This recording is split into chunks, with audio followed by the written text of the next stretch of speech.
સુપ્રભાત વિદ્યાર્થી મિત્રો, કેમ છો? મજામાં ને? સરસ.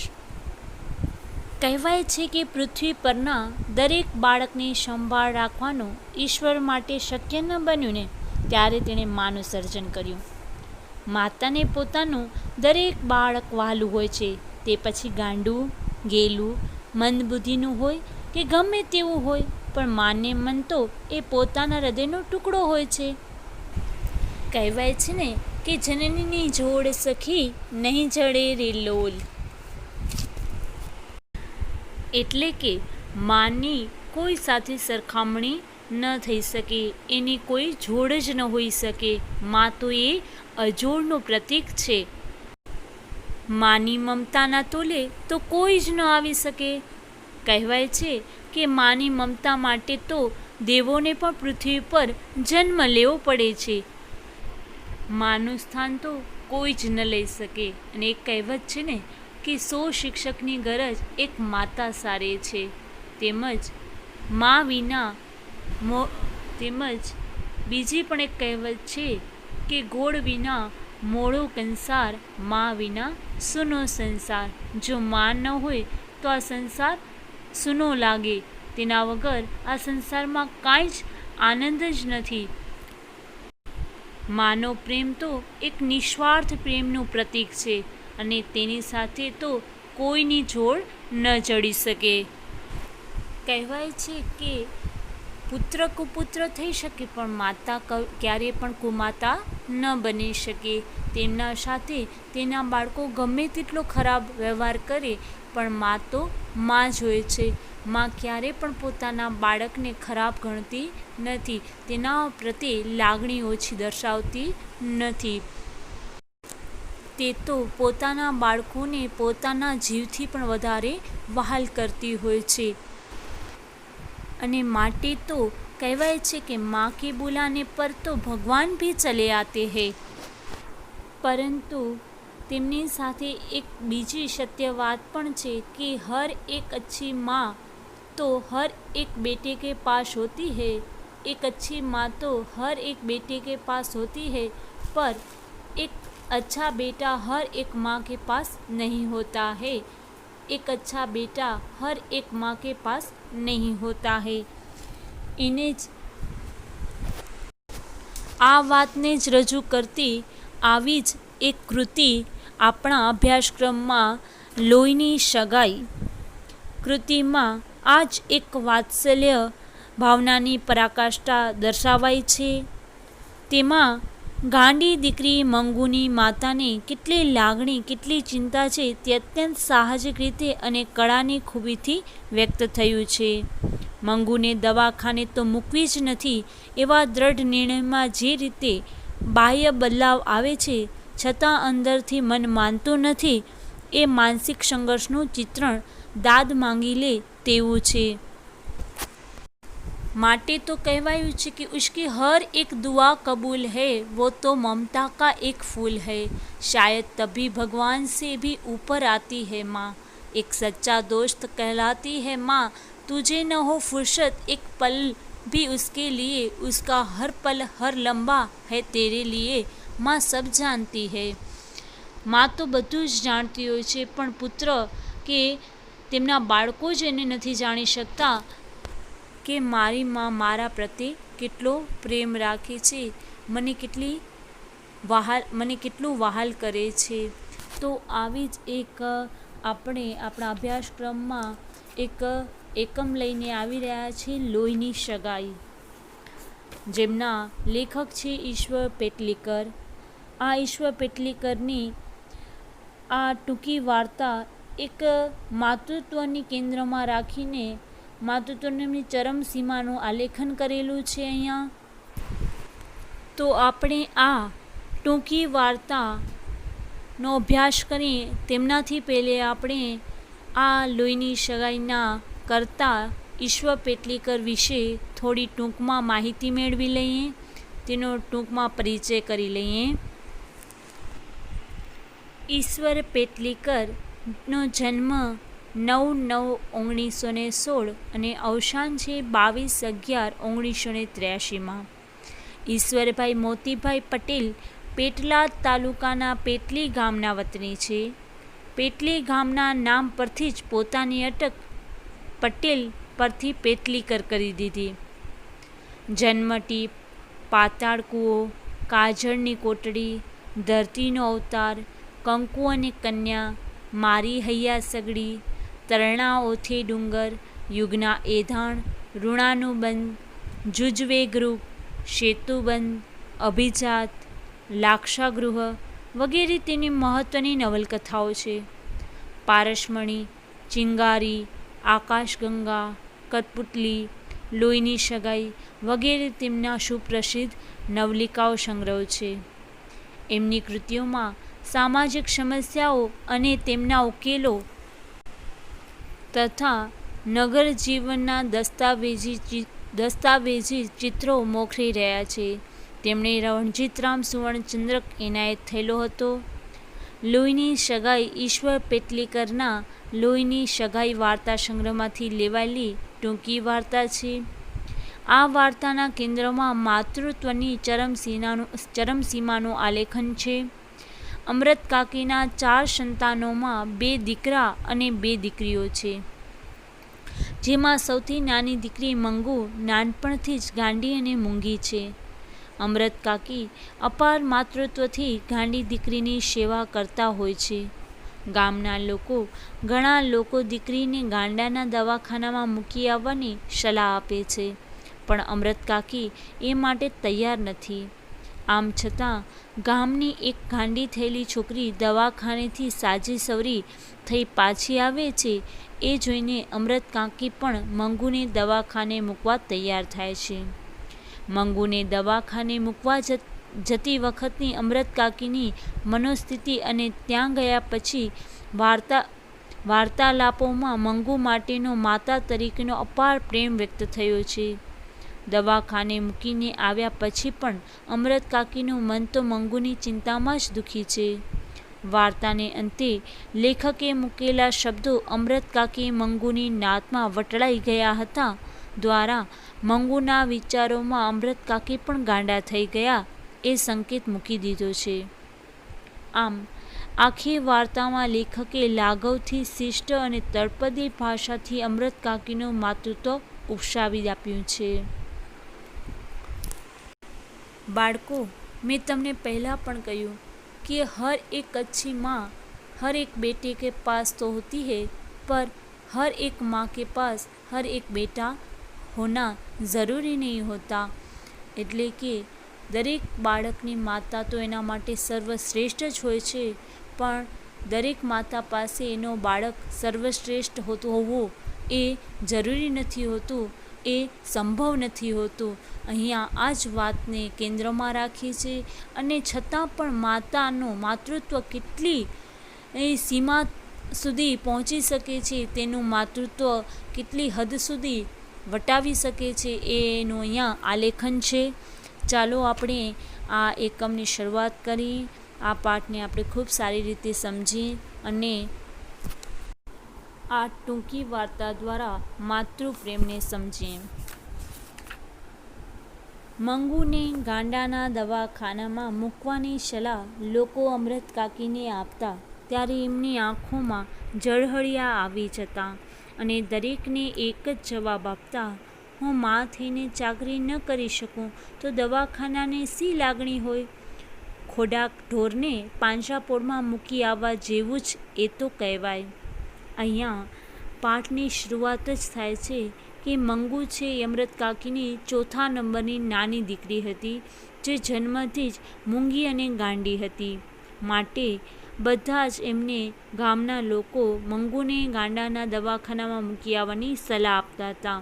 ત્યારે તેની માં એટલે કે અમૃત કાકી છે એના આંખોમાંથી ઝળહળિયા આવી જતા. ઝળહળિયા એટલે કે દળાદળ આંખોમાંથી ચોધાર આંસુ વહી નીકળતા અને તે દરેકને એક જ જવાબ આપતા કે હું માં થઈને જો એનું ન કરી શકું, એની ચાકરી એટલે કે સેવા ન કરી શકું તો દવાખાનાવાળાને શી લાગણી હોય એના પ્રત્યે? દવાખાનાવાળા થોડી માર્યા જેવી લાગણી બતાવે એના પ્રત્યે.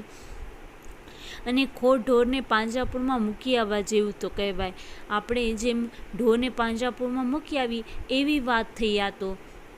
અમૃત કાકીની આ ગ્રંથિ જાહેર થઈ ગયા પછી કોઈ એમને એવી વાત કરતું નહીં. જન્મથી જ ગાંડીને મૂંગી દીકરીને એ જ રીતે ઉછેરતા, ચાકરી કરતા અને લાડ લડાવતા.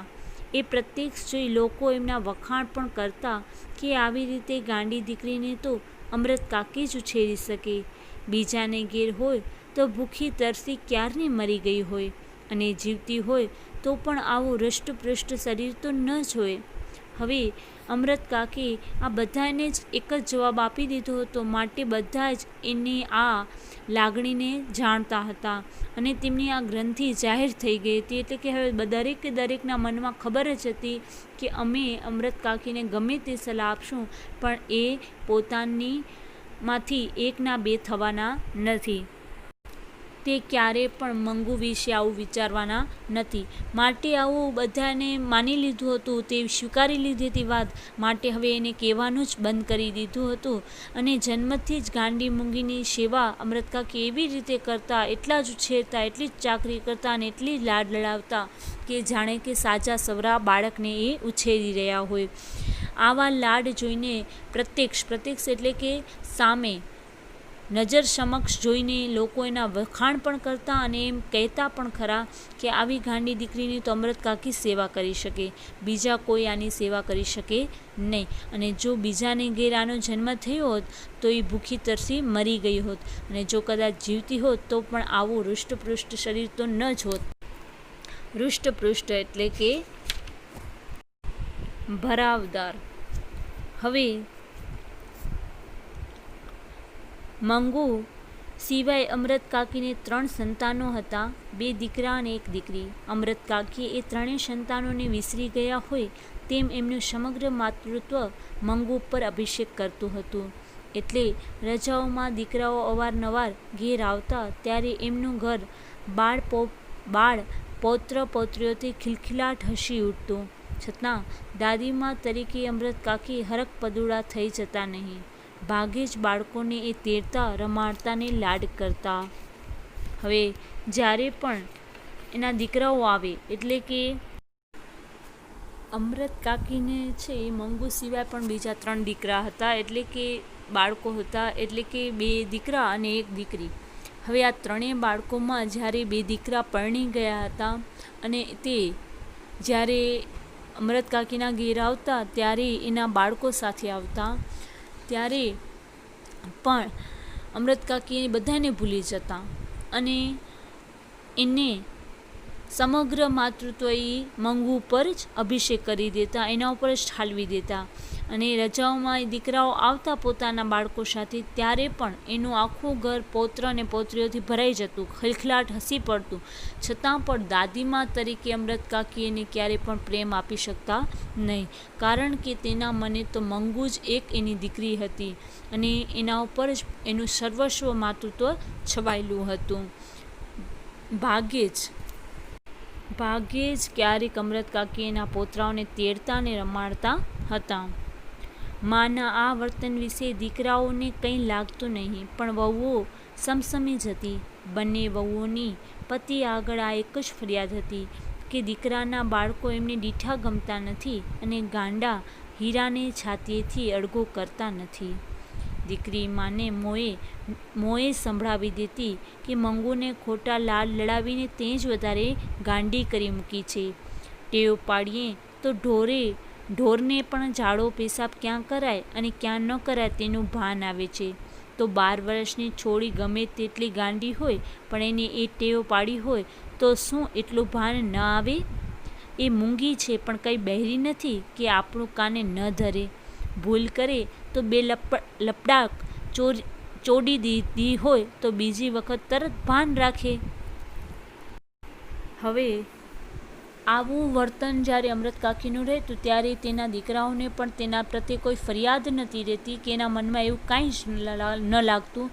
પણ એના જે વહુઓ હતી, એટલે કે દીકરાઓની વહુઓ હતી, એને એક જ ફરિયાદ રહેતી એના દીકરાઓ એટલે કે એના પતિની સામે કે માં છે, એટલે કે અમૃત કાકી છે એ પોતાના દીકરાઓને પ્રેમ કરતા નથી, એના દીકરાઓને દીકરીઓને રમાડતા નથી, એને દીઠા ગમતા નથી અને ગાંડી જે મંગુ છે એને છાતીએથી અળગી કરતા નથી, એટલે કે ગાંડા હીરાને છાતીથી અળગો કરતા નથી. એટલે કે જે ગાંડી છે, મંગુ છે, એને કાંઈ જ ખબર ન હોવા છતાં એને એટલો બધો પ્રેમ કરે છે અને એને છાતીથી અળગો કરતા નથી, એટલે કે દુઃખ સાથે એને પોતાનાથી દૂર કરતા નથી. અને ત્યારે એની દીકરી પણ એને માને ખૂબ કટાક્ષમાં અને ખૂબ જ ગુસ્સે થઈને પણ એને કહેતી કે તું મંગુને ખોટા લાડ કરે છે અને એટલે જ તું બગાડે છે, અને અડધી ગાંડી તો તે એટલા માટે જ કરી નાખી છે, તું એને વધારે પડતા લાડ ન કર. અને જ્યારે ટેવ પાડીએ તો ઢોરને પણ આપણે મારીને શીખવાડીએ તો એને પણ ખ્યાલ આવી જાય કે ઝાડા અને પેશાબ આપણને લાગી હોય ત્યારે ક્યાં કરાય. તો આ તો 12 વર્ષની છોકરી છે મંગુ, એને 12 વર્ષ થઈ ગયા છે, 12 વર્ષની છોકરી છે, તો તું એને કેમ નથી શીખવાડી શકતી? ગાંડી છે, મૂંગી છે, પણ બહેરી નથી. માટે તને એને પણ મારીને શીખવાડી દેવું જોઈએ. જો એ ન સમજે તો બે તમાચા પણ મારીને એને શીખવાડવું જોઈએ, તો એને ખબર પડી જાય અને એને ભાન આવી જાય કે મારે ઝાડા પેશાબ ક્યાં કરવા જોઈએ અને ક્યાં નહીં. દીકરી આગળ કંઈ બોલે તે પહેલાં જ અમૃત કાકીની આંખો વરસવા માંડતી. દીકરીનું હૈયું પણ ભરાઈ આવતું, પરંતુ કઠણ કાળજું કરી એ મનનો ડૂમો કાઢી નાખતી. તું કંઈ કાયમ બેસી રહેવાની નથી. ભાભીઓને પનારે એ પડશે ત્યારે રોજ એના મળમૂત્ર ધોવા જેટલી કોઈ આળપંપાળ નહીં કરે અને એ દુઃખી થઈ જશે. સહેજ અટકીને ધીમે સાદે એ કહેતી, દવાખાનામાં મૂકવાથી ડાઈ નહીં થવાની હોય તો નહીં થાય, પણ ઝાડો પેશાબ અને કપડાનું ભાન આવશે તોય બસ છે. ભાઈઓના ઘરમાં ભગવાને દાન ઘણું આપ્યું છે, ભાભીઓ ટકે ખાવા ન આપે એવી કજાત પણ નથી. આવી રીતે દીકરી જ્યારે એને સલાહ દેતી ત્યારે અમૃત કાકીનું હૈયું ભરાઈ આવતું અને તે રડવા લાગતા. પરંતુ એની દીકરી સાચું કહી રહી હતી અને એને પોતાના મનને આમ કઠણ કરીને, પોતાનું મન કાળજું કઠણ કરીને કહેતી હતી કે તું અત્યારે તો છો મંગુ પાસે, પણ કાયમ તો થોડી રહેવાની છો. જ્યારે તું નહીં હો ત્યારે ભાભીઓને સાચવવી પડશે આ મંગુને. અને ભાભીઓને પનારે જ્યારે મંગુ આવશે, પનારે એટલે કે એના સહારે જ્યારે મંગુ પડશે ત્યારે રોજ એના મળમૂત્ર કોણ સાફ કરશે? ભાઈઓના ઘરે ધાન તો છે, ભાઈઓના ઘરે ધાન કંઈ ઓછું નથી, એ એને ટકે ખાવાનું તો આપશે, પરંતુ આવું બધું કામ કરશે નહીં. ભાભીઓ એટલી ખરાબ પણ નથી કે એને જમવાનું ના આપે, પણ એને ઝાડા પેશાબનું તો ભાન હોવું જ જોઈએ, પોતાના કપડાનું તો ભાન હોવું જ જોઈએ. માટે તું દવાખાને મૂકી આવ. જો એ સાજી નહીં થાય, ડાઈ નહીં થાય તો કાંઈ વાંધો નહીં, પરંતુ ઝાડા પેશાબનું ભાન તો એને આવી જશે. અને એટલું આવે અને પોતાના કપડાનું ભાન આવે તો એ આપણા માટે બસ છે, કારણ કે પછી તો ભાઈઓને વધારે કાંઈ કરવાની જરૂર નથી અને ભાભીઓ ઉપર વધારે કાંઈ માથાકૂટ કે વધારે પડતી એની સેવા ચાકરી પણ કરવાની જરૂર નથી. અમૃત કાકી લોકોને દવાખાના અંગે પાંજરાપોળની ઉપમા આપતા ત્યારે લોકો પરાયા તરીકે જે કહી શકતા નહીં તે દીકરી કહી નાખતી. દવાખાનું પાંજરાપોળ જેવું હશે અને કદાચ મંગુ મરી ગઈ તો એનો અને એ કુટુંબનો છુટકારો થશે. દીકરા કમાતા ધમાતા હોય, દીકરી સાસરે હિલોળા ખાટે ઝૂલતી હોય ત્યારે હું માં થતી જાઉં અને એનો કોઈ અર્થ જ નથી. આમ અમૃત કાકી છે એ હંમેશા દવાખાનાને પાંજરાપોળની જ ઉપમા આપતા અને એ હંમેશા એમ જ કહેતા કે ઢોરને પાંજરાપોળમાં જેમ મૂકી આવે એમ હું જો મૂકી આવું તો હું એની માં ન કહેવાઉં. માટે એને બધા જ લોકો કહેતા ત્યારે તો એને ચૂપ કરાવી દેતા, પણ પોતાની જ દીકરી એને એવું કહી દેતી જે ગામ લોકો એને ન કહી શકતા કે જો દવાખાનું પાંજરા જેવું જ હશે અને કદાચ મંગુ મરી પણ જાય ને તો એના માટે કુટુંબમાં કોઈ જ બધાને છુટકારો જ થશે, કોઈને કંઈ દુઃખ થવાનું નથી. અને દીકરા કમાતા ધમાતા હોય અને દીકરી સાસરે હિલોળા ઘાટી ઝૂલતી હોય ત્યારે હું માં થતી જાઉં એનો કોઈ અર્થ જ નથી. અને મંગુની સાચી માં તો ત્યારે કહું જ્યારે મારી મંગુની સાચી માં બની રહું ત્યારે જ મારી લોહીની સગાઈ ખરી. એટલે દીકરી કહે કે દીકરાઓ કહે તો પણ મંગુને દવાખાના દ્વારા મોત ભણી ધકેલવા અમૃતકાકી તૈયાર ન હતા. હવે અમૃતકાકી સમજતા હતા કે મારા દીકરા દીકરી સદ્ધર છે, મારી દીકરી પણ સારા એવા ઘરે ગઈ છે, પણ મારે મંગુને જો સાચી માં હોઉં મંગુની હોઉં તો હું એની સાચી માં બનીને રહું તો જ મારી લોહીની સગાઈ ખરી કહેવાય, સાચી કહેવાય. એટલે દીકરી અને દીકરાઓને કહે કે તમે ગમે તે કહો પણ હું તો મંગુને ક્યારેય દવાખાનામાં મૂકીશ નહીં. આમ દવાખાના દ્વારા મોતને ભણી ધકેલવા અમૃતકાકી તૈયાર હતા નહીં. એના મને તો એમ જ હતું કે મારી દીકરી તો મારા પાસે જ રહેશે, તે ક્યાંય જશે નહીં, દવાખાનામાં તો નહીં જ જાય મારા જીવતે જીવ. દીકરાઓ માના આ ભાવને સમજી ગયા હતા એટલે એ કોઈ વખત એવી વાત કરતા નહીં. ફક્ત દીકરાઓના મનમાં એક વસવસો હતો કે કોઈ તાલીમ પામેલી નર્સ કે ડાક્ટરની દેખરેખ નીચે એને રાખી હોય તો ટેવને લીધે કદાચ એને ઝાડો પેશાબ ને કપડાનું ભાન આવે, પરંતુ એવી સગવડ ઘર આગળ કરી શકાય તેમ હતું નહીં. એટલે એ મૌન રહ્યા. છતાં અમૃતકાકીએ એમની શ્રદ્ધા પ્રમાણેના ઉપચાર ચાલુ રાખ્યા હતા. દવા કરનારાઓ વણનોતર્યા ઘેર આવી પહોંચતા શિલાજીત વેચનારા કે હિંગ વેચનારા મંગુને ગાંડી જાણતા પોતે દવા જાણે છે તેવો દાવો કરતા. અમૃતકાકી માનતા કે 1000 ઉપચાર કરીએ ત્યારે એક ટેકી લાગી જાય. એટલે બીજાને મન ગાંડી ગયેલી વાત એ ગંભીરતાથી સાંભળતા અને શ્રદ્ધાથી એનો અમલ કરતા. જોશીઓ અને ભુવાઓ પણ અવારનવાર વહારે ધાતા. એક જોશીએ ભાખ્યું હતું કે આવતા માગશર મહિનામાં એની દશા બદલાય છે, એટલે સારું થઈ જશે. ત્યારથી માગશર મહિનો અમૃતકાકી માટે આરાધ્ય દેવ બની ગયો હતો.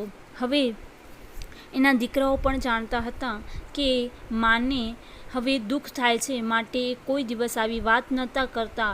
પણ એના મનમાં હંમેશા એક વસ્તુનો વસવસો એટલે કે એક વાતનું દુઃખ રહેતું કે કદાચ કોઈ એવી નર્સ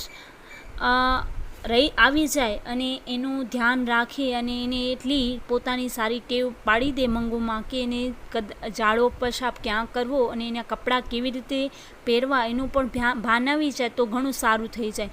પણ એવી સગવડ તો ઘરમાં થઈ શકે એમ હતું નહીં, પોસિબલ નહોતું. એટલે એ લોકો મૌન રહેતા, કાંઈ જ ન બોલતા. છતાં અમૃતકાકી પોતાના શ્રદ્ધા પ્રમાણે ઘણા બધા ઉપચાર ચાલુ જ રાખતા. એની ઘણી બધી નવી દવાઓ અને ટૂટકાઓ એના ઘરે ઘણા બધા જણા આવતા. હિંગ વેચવાવાળા આવે અને આવી રીતે બધા આવીને કહે કે અમે તો આનો ઉપચાર કરતા જાણીએ છીએ, આની દવા જાણીએ છીએ. અને એના ઉપર અમૃતકાકી વિશ્વાસ પણ કરી લેતા, કારણ કે એવું માનતા કે હજારો આપણે જ્યારે ઉપચાર કરીએ ત્યારે એક ટેકે લાગી જાય, એટલે કે એક એને અસર કરી જાય.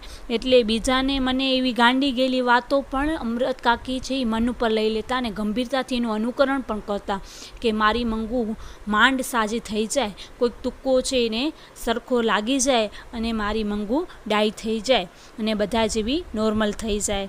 અને તે જ્યોતિષો પાસે, ભુવાઓ પાસે પણ પૂછાવતા રહેતા કે મારી મંગુ ક્યારે બરોબર થશે. ત્યારે અમુક જણા કહેતા કે હવે જલ્દી થઈ જશે, અમુક જણા કહેતા કે આ મહિને થઈ જશે. અને એક જ્યોતિષે તો એવું કહી દીધું કે આવતા માગશર મહિનામાં એની દશા બદલાય છે કે એની સ્થિતિ બદલાય છે, માટે જલ્દી બરોબર થઈ જશે. પછી તો અમૃતકાકીના મગજમાં એ માગશર મહિનો તો આરાધ્ય દેવ એટલે કે ભગવાનનો મહિનો થઈ ગયો કે હવે ક્યારે માગશર મહિનો આવે ને મારી મંગુ બરોબર થઈ જાય. એટલે એ આરાધ્ય દેવ એટલે કે આપણા પૂજ્ય દેવ, એટલે કે આપણે જેવી રીતે આપણા ભગવાનની પૂજા કરી એવી રીતે માગશર મહિનાની પૂજા કરવા લાગ્યા કે માગશર મહિનો જલ્દીથી આવી જાય ને માગશર મહિનામાં મારી મંગુ બરોબર થઈ જાય. માગશર મહિને તાકડે મંગુને 14 વર્ષ પૂરા થઈ રહ્યા હતા. એટલે કોઈ ડાયો માણસ જે તરંગે ન ચડી જાય તેવા તરંગે અમૃતકાકી ચડી જતા. 14મું ઉતરતા કમુને પરણાવેલી મંગુ ડાઈ હોત તો આજે એના વિવાહનું પણ નક્કી થઈ ગયું હોત. જો માક્ષ મહિનામાં એને મટે તો મોયનું રૂપ તો એવું છે કે મૃત્યુ એને જોતા સમૂહ પણ હા પાડી દે, અને જાણે એને મટ્યું હોય તેમ એ લગ્નની યોજના પણ વિચારવા માંડી જતા. એક વખત મંગુ ડાયાની માફક ચોકડીમાં પેશાબ કરવા બેઠી. તેથી હરખાઈ જતાં અમૃત કાકીએ દિવસો સુધી દરેક આગળ પારાયણ કર્યા કર્યું. જોશીનું કહેવું સાચું પડશે. મંગુ કોઈ વખત નહીં ને પહેલી વખત એની મેળે ચોકડીમાં પેશાબ કરવા બેઠી. હવે આવી રીતે માક્ષર મહિનાનો એ ખૂબ ઇંતજારીપૂર્વક એને ઇંતજારીપૂર્વક એનો રાહ જોવા લાગ્યા. અને માક્ષર મહિનામાં મંગુને છે 14 વર્ષ પૂરા થઈ રહ્યા હતા. અને જો કોઈ ડાયો માણસ હોય તો એ તિરંગે ન ચડી જાય, કે ડાયો માણસ પણ જે રીતે આનંદમાં ન આવી જાય, જે રીતે ગેલે ન ચડી જાય, એવી રીતે અમૃત કાકી તરંગે ચડી ગયા કે હમણાં જ મારી મંગુ સાજી થઈ જશે. આવી રીતે એ 14મું વર્ષ ઉતરતા જ કમુને પરણાવેલી, એટલે કે એની જે બીજી દીકરી હતી એને 14 વર્ષ પછી તરત પરણાવી દીધી હતી. એટલે એને પણ એવા વિચાર આવવા લાગ્યા કે જો આ મંગુ પણ ડાઈ થઈ જશે તો એના પણ વિવાહ કરાવી દઈશ. અને માક્ષર મહિનો એને મટે તો મોયનું રૂપ તો એવું છે, એટલે કે જો માક્ષર મહિનો એને ફળી જાય અને માક્ષર મહિનામાં જો ડાઈ થઈ જાય તો એનું રૂપ એટલે કે એ એટલી સરસ લાગે છે કે એને તો કોઈ પણ મૃત્યુ હા પાડી દેશે, એના લગ્ન માટે તરત જ હા પાડી દેશે. આવી રીતે એક વખત મંગુ છે એ પોતાની મેળે ચોકડીમાં બાથરૂમ કરવા બેસે છે, ત્યારે એને જોઈને અમૃત કાકી છે હરખાઈ જાય છે. અને હરખમાં ને હરખમાં એ પારાયણ એટલે કે એ વાતનું વારંવાર એ વાતનું પુનરાવર્તન બધા પાસે કરે છે કે મારી મંગુ હવે ડાઈ થવા જઈ રહી છે. હવે જુઓ એનામાં સમજણ આવી ગઈ છે કે બાથરૂમ ક્યાં કરવું જોઈએ. આવી રીતે એ જોશીનું કહેવું સાચું પડશે એવું મનમાં બાંધી લે છે. અને કોઈ વખત એ મંગુ બાથરૂમ ક્યાં કરવું એને એ નથી ખબર, છતાં પણ આજે પહેલી વખત એવું કર્યું છે. એટલે હવે એની આશા બંધાઈ જાય છે. અને હવે એ શું કરે છે કે જાણે કે મંગુ ડાઈ થઈ ગઈ છે અને એના પછી શું કરશે એના વિશે, એના માટે શું કરશે એના પણ વિચારો કરવામાં ખોવાઈ જાય છે. સાંભળનારને ગળે આ વાત ઉતરવી મુશ્કેલ હતી, કારણ કે એ સાંભળતી વખતે મંગુ પેશાબ કરી ભીની માટી આંગળા વડે ખોતરતી નજરે જ પડતી. મંગુને ધૂન આવે ને એ ઊભી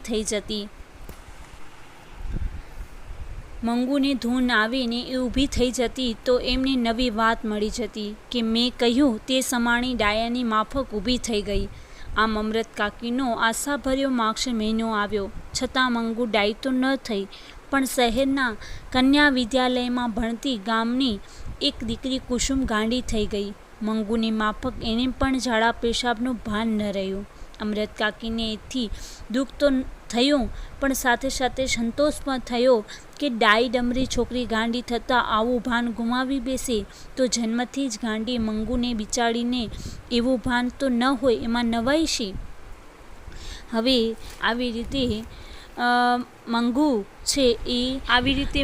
છે વારંવાર મંગુનું અમૃત કાકી છે સતત ખૂબ રાજી થઈ જતા. અને ક્યારેક મંગુને ધૂન આવે, એટલે કે ક્યારેક પોતાની મસ્તીમાં પણ જો ઊભી થઈ જાય તો એને નવી વાત પણ મળી જતી, એટલે કે એના માટે નવું આનંદની એક ખુશીની વાત થઈ જતી કે જો મેં કહ્યું ને એટલે મંગુ છે એ ડાયાની માફક ઊભી પણ થઈ ગઈ, મારું સમજવા લાગી છે. આમ અમૃત કાકી માટે અક્ષર મહિનો આશાભર્યો મહિનો પણ આવ્યો, પણ છતાં પણ મંગુ છે એ ડાઈ થઈ નહીં.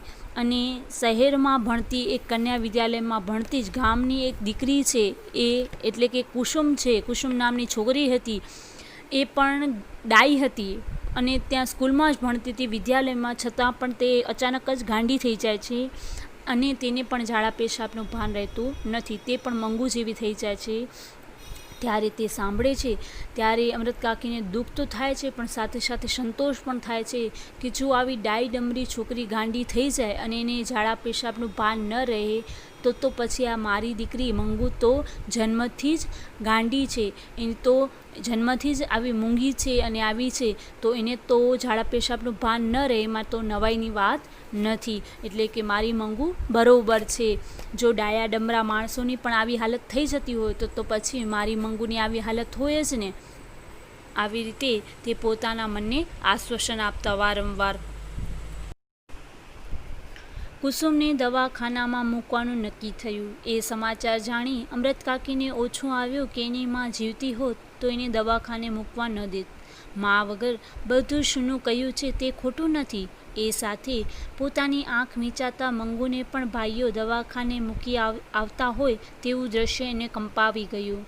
પહેલા મહિનાને અંતે કુસુમને સારો ફાયદો થયો તેવા સમાચાર આવ્યા. એણે બાંધી મૂકવી પડતી હતી તે હવે છૂટી ફરે છે, છતાં તોફાન કરતી નથી.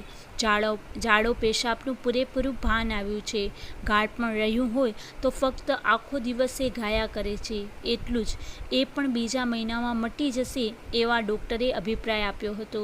હવે કુસુમને દવાખાનામાં મૂકવાનું નક્કી થાય છે. એ સાંભળીને અમૃત કાકી છે એ થોડા મનમાં દુઃખી થઈ જાય છે અને વિચારે છે કે જો એની માં અત્યારે જીવતી હોત, એટલે કે કુસુમની માં નહોતી, એટલે એ વિચારે છે કે જો અત્યારે એની માં જીવતી હોત ને તો કુસુમને દવાખાને તો ન જ મૂકવા દેત.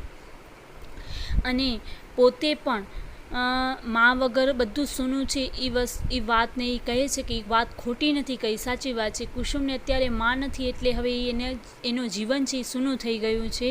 અને પોતાની આંખ મીચાતા, એટલે કે જ્યારે પોતાનું પણ મૃત્યુ થશે ત્યારે એના ભાઈઓ છે એને દવાખાનામાં મૂકી આવશે એવું દ્રશ્ય એની સામે ખડું થઈ જતું, એની સામે આવી જતું કે હું જ્યારે મરી જઈશ પછી મારા પછી એની કોણ સંભાળ રાખશે. તો એના ભાઈઓ તો તરત દવાખાને મંગુને મૂકી આવશે એ વિચારીને દુઃખી થઈ જતા. અને પહેલો મહિનો જ્યારે પૂરો થયા ત્યારે એ સમાચાર આવ્યા કે કુસુમ તો હવે બરોબર થઈ ગઈ છે, હવે તો એને બાંધવી પડતી નથી. જ્યારે શરૂઆતમાં તો એને બાંધવી પડતી હતી, હવે એ છૂટી ફરે છે અને તોફાન નથી કરતી. ઝાડો પેશાબ ક્યાં કરવું એનું પણ ભાન આવી ગયું છે. અને હવે ફક્ત ખાલી ગાંડાપણના લક્ષણ દેખાતા હોય તો માત્ર ને માત્ર એનામાં શું દેખાય છે તો કે આખો દિવસ એકલી ગાયા કરે છે. પણ ડૉક્ટરો કહે છે કે હવે એ બીજા મહિને ગાવાનું પણ બંધ કરી દેશે, એટલે કે સંપૂર્ણ રીતે એ સાજી થઈ જશે, સ્વસ્થ થઈ જશે એવો ડૉક્ટરનો અભિપ્રાય, એટલે કે ડૉક્ટરનો એવો મત હતો. બીજે મહિને કુસુમને મટી ગયું, છતાં એકાદ મહિનો રહે તો સારું એવી ડાક્ટરની સલાહથી એને ત્રીજો મહિનો રાખવામાં આવી હતી. એ ઘેર આવી ત્યારે આખું ગામ એને જોવા ઉમટ્યું હતું. સૌથી મોખરે અમૃત કાકી હતા. કુસુમને પૂરેપૂરી ડાય થઈ ગયેલી જોઈ અમૃત કાકીને દરેક સલાહ આપવા માંડી ગયું. કાકી, તમે મંગુને એક વખત દવાખાનામાં મૂકી તો જુઓ, જરૂર એને મટી જશે. અમૃત કાકીએ જિંદગીમાં પહેલી વખત દવાખાનાનો વિરોધ ન કર્યો.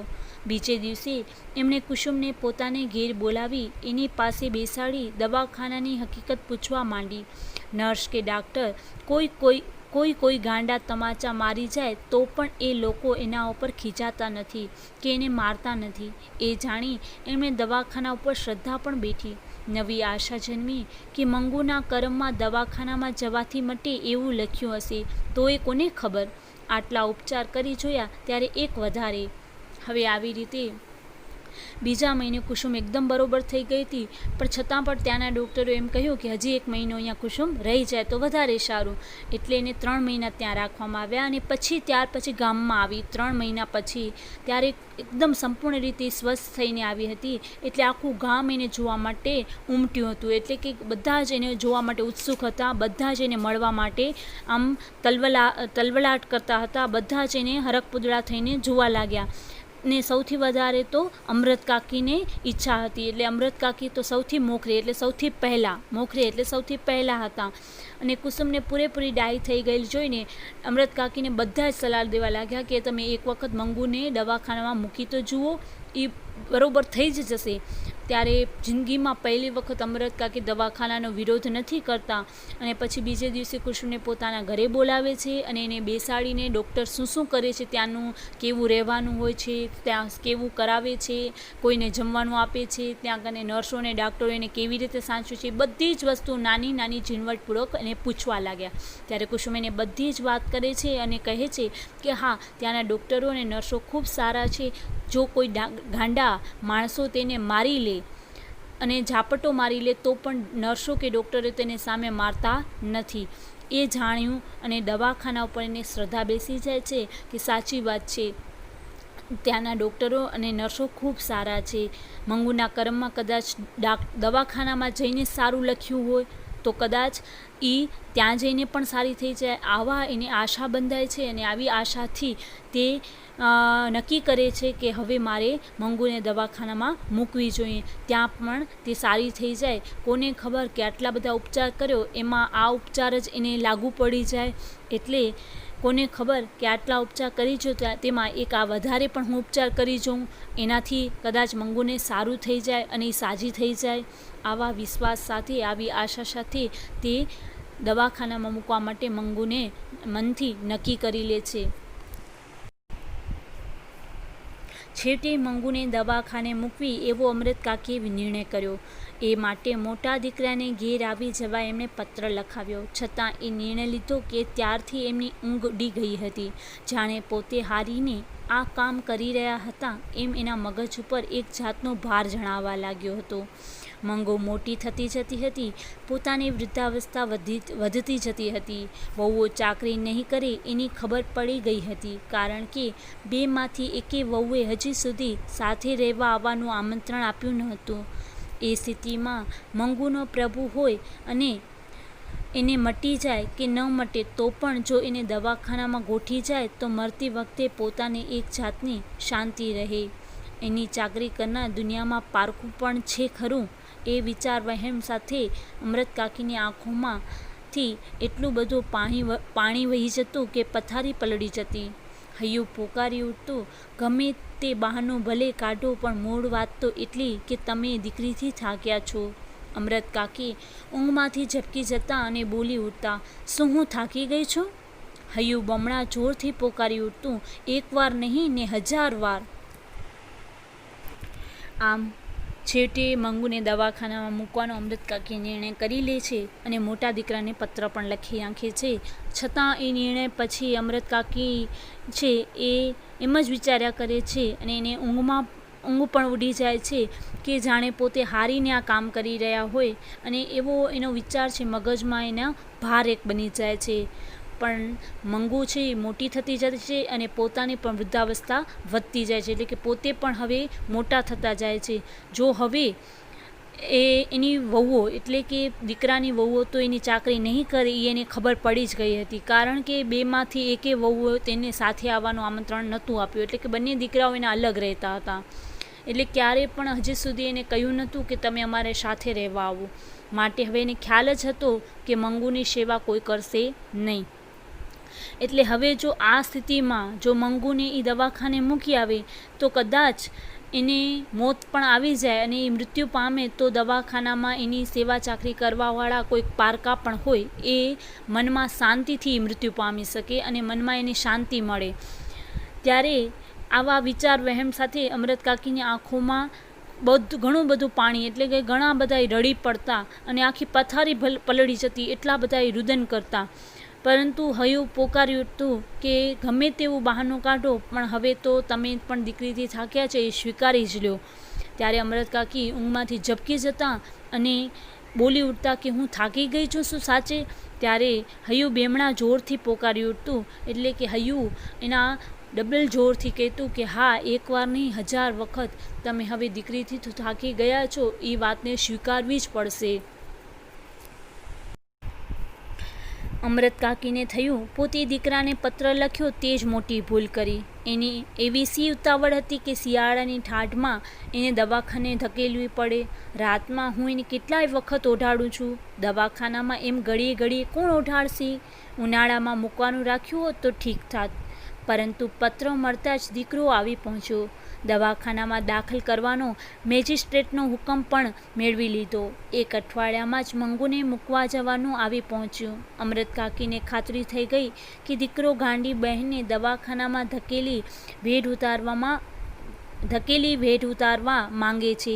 એવું ના હોત તો પત્ર મળતા તરત આવી શું કામ પહોંચે? આવી રીતે અમૃત કાકીને પોતાને દીકરાને પત્ર લખ્યો અને બોલાવવાનું કહ્યું. એ હવે અફસોસ થાય છે કે મેં શું કામ પત્ર લખ્યો, એ મારી જ ભૂલ છે. મને એવી ઉતાવળ શું હતું કે શિયાળામાં હું મંગુને ત્યાં મોકલાવું દવાખાનામાં. રાતના તો એને કેટલી વખત હું ઓઢાડવા માટે ઊભી થાઉં છું. હવે ત્યાં આગળ દવાખાનામાં એને વાળે ઘડી રાતના કોણ ઓઢાડશે? શિયાળામાં તો કેવી ઠંડી હોય અને એને તો ખ્યાલ જ નથી હોતો રાતના. હવે ઉનાળામાં હું મૂકવાનું રાખ્યું તો ઠીક થાત એવું વિચારે છે અને અફસોસ કરે છે. પરંતુ પત્ર મળતા જ દીકરો તો આવી પહોંચે છે અને દવાખાનાના બધા જ કાગળિયા તૈયાર કરાવી લે છે. ત્યારે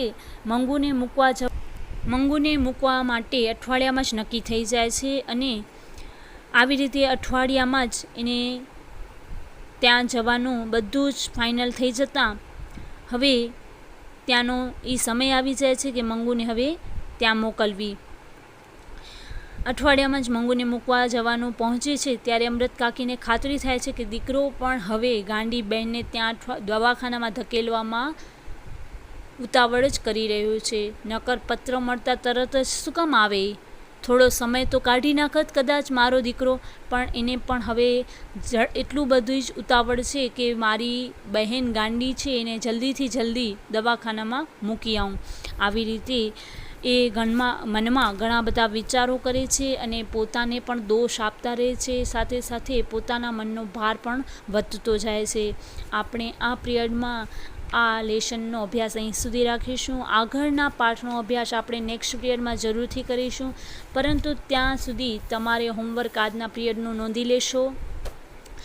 આજના આ પિરિયડનું હોમવર્ક છે શબ્દ સમજૂતીમાં શબ્દ સમજૂતી નથી પરંતુ સમાનાર્થી, વિરુદ્ધાર્થી, તળપદા અને રૂઢિપ્રયોગો આટલું છે. તો તમારે તે લખી નાખવાનું રહેશે.